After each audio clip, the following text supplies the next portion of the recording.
Aquest cap de setmana ha estat l'últim en què s'ha pogut practicar l'esquí nòrdic a Cerdanya. A Guils Fontanera aquest dilluns encara tenien obert, ja que durant uns dies seguiran oferint el servei de lloguer de raquetes, tot i que no cobraran forfet. Tot i això, ja donen per acabada la temporada, i ara els seus responsables es dediquen a anar desant el material i a recollir els elements exteriors de l'estació d'esquí. Enguany asseguren que la temporada ha estat molt bona.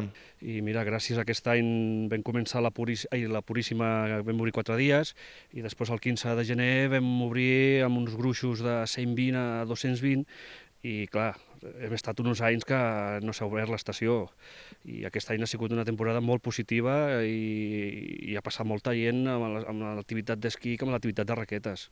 El fet d'haver pogut obrir més de 3 mesos ha permès garantir la feina a monitors, cuiners i altres treballadors de l'estació, tots ells veïns de la comarca. Si contem monitors per al grup escolar, gent de la cuina, bar, hem tingut entre 10 i 12 persones, dies puntuals, i el cas de setmana també hem tingut entre 6 i 10 persones.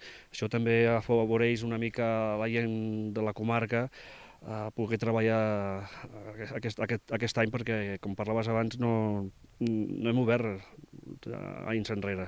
A Lles i Aransa, mentrestant, aquest ha estat el darrer cap de setmana d'obertura total i el balanç de la temporada de les dues estacions del Veridà també ha estat molt bo.